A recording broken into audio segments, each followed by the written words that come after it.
हम जो है एसपीजी क्लासेज में आप सभी का स्वागत करते हैं। आज हम कुछ यहाँ पर वीडियो बना करके डाल रहे हैं। ये मंत्र नामक पाठ से लिया गया। तो मंत्र एक बड़ी ही मर्मस्पर्शी कहानी है, मुंशी प्रेमचंद्र ने लिखा है। अब देखिए उसी पाठ से कुछ अंश हम यहाँ डाल रहे हैं कि पर उसके मन की बात, पर उसके मन की ऐसी दशा थी जो बाजे की आवाज़ कान में पड़ते ही उपदेश सुनने वालों की होती है। आंखें चाहे उपदेशक की ओर हो, पर कान बाजे ही की ओर, पर कान बाजे ही की ओर होते हैं। दिल में भी उपदेशक था, पर हृदय उस अभागे युवक की ओर था जो इस समय मर रहा था, जिसके लिए एक एक पल का विलंब घातक था। तो यहाँ पर 5 क्वेश्चन आपके पेपर में आएंगे। इससे पहला है गद्यांश के पाठ और लेखक का नाम लिखिए। तो देखो पाठ का नाम तो मंत्र है और लेखक कौन है? मुंशी प्रेमचंद। इसके बाद रेखांकित अंश की व्याख्या कीजिए। अब जहाँ जहाँ लाइन खींची हुई है वहाँ पर जो है आपको व्याख्या करना है।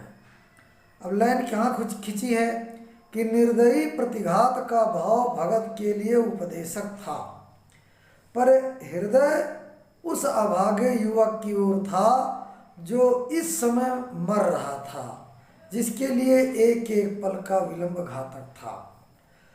अब रेखांकित अंश की व्याख्या, जहाँ जहाँ लाइन खींची वहाँ पर हम व्याख्या करेंगे। लेखक कहता है कि यदि भगत के अंदर विद्यमान बदले की भावना को उपदेशक मान लिया जाए तो उसका हृदय वो वाद्य यंत्र था जिसकी झंकार उस युवक के पक्ष में गूंज रही थी। भगत की परोपकारी भावना उसके बदले की भावना पर हावी होने लगती है। देखिए बच्चों, जिसके अंदर परोपकारी भावना होती है वो बदला लेने की नहीं सोचता है ना। तो यहाँ पर जो है उसके आदर्श और उसकी मानवीयता के गुण उसे डॉक्टर के लड़के के प्राण बचाने के लिए तीव्रता से प्रेरित करते हैं, किंतु उसका मस्तिष्क उससे अपने लड़के की मौत का बदला लेने को कहता है। उसका मन बार बार उस अभागे युवक की ओर खींचा जा रहा था जो मृत्यु के निकट चला जा रहा था और जिसके लिए एक एक पल की देर भी प्राण लेने वाली सिद्ध हो रहे थे। तो ये आपकी रेखांकित अंश की व्याख्या हो गई। इसके बाद देखिए नंबर का कि उपदेश सुनने वाले संगीत प्रेमी की स्थिति कैसी होती है। या समझिए इस बात को। हम जानते हैं कि हिंदी हार्ड भी है, कठिन भी है और सरल भी है। जब समझ में आ जाती तो हर विषय सरल लगता है।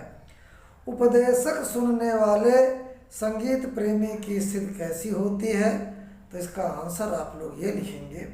उपदेश सुनने वाले संगीत प्रेमी की दृष्टि चाहे कहीं भी रहे, किंतु उसके कान सदैव बाजे की ओर ही रहते हैं, अर्थात उसका मन एक भी क्षण के लिए बाजे की संगीत की दुनिया से अलग नहीं होता। इसके बाद अगला क्वेश्चन है कि दिल में बाजे की धुन गूंजती रहती है। इस वाक्य के द्वारा लेखक क्या कहना चाहता है ना। तो इसका आंसर आप लोग ये लिखना कि दिल में बाजे की धुन गूंजती रहती है।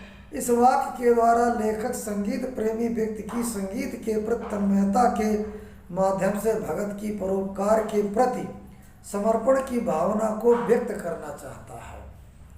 कहने का मतलब है कि जब कोई संगीत प्रेमी हो, उसकी नज़र चाहे जहाँ हो लेकिन ध्यान उसका संगीत में ही रहता है। अब अगला क्वेश्चन है कि भगत के लिए कौन उपदेशक है और कौन बाजा, ये इम्पॉर्टेंट है। तो भगत के लिए निर्दयी प्रतिघात का भाव उपदेशक था और चड्ढा का सर्पदंश से जीवन मरण के बीच झूलता बेटा कैलाश बाजा था। अब इसके बाद उपदेश सुनने वाला तो शर्म के मारे अपनी जगह से नहीं उठता, किंतु भगत किस कारण अपनी जगह से न उठता था। तो यहाँ पर बच्चों बहुत ही अच्छा क्वेश्चन है और बड़े ध्यान से इसको देखना, यानी इसको लिख लो। उपदेश सुनने वाला जो शर्म के मारे अपनी जगह से नहीं उठता, किंतु भगत एक तो अपनी पत्नी, कौन वही बुढ़िया है ना, के ताने के डर से और दूसरे मन में उपजी प्रतिशोध की भावना के कारण अपनी जगह से न उठता था। इसके बाद जो आखिरी क्वेश्चन है आपका कि वह अभागा युवक कौन था जो इस समय मर रहा था। तो ये तो आसान है कि वो अभागा युवक डॉक्टर चड्ढा का इकलौता पुत्र कैलाश था जो इस समय मर रहा था। देखिए बच्चों, हिंदी में जो भी वीडियो डालते हैं आप उनको नोट कर लो और फिर इसके बाद उसको पढ़ो तो आपकी समझ में आ जाएगा। यूट्यूब तो पूरी दुनिया में फैला है। किसी भी स्कूल का बच्चा, कोई भी स्कूल का बच्चा अगर यूपी बोर्ड है तो उसके लिए हमारी वीडियो बहुत ही अच्छी लगेगी। एसपीजी क्लासेज में हम सभी प्रकार की वीडियो डालते हैं, केवल हिंदी ही नहीं, सभी प्रकार की वीडियो डालते हैं। मेरा दूसरा चैनल है एसपीजी मैथ, उसमें हम मैथ की वीडियो डालते हैं। आप मैथ की भी वीडियो हमारे एसपीजी मैथ को सब्सक्राइब कर लो, उसमें भी देख सकते हो। धन्यवाद।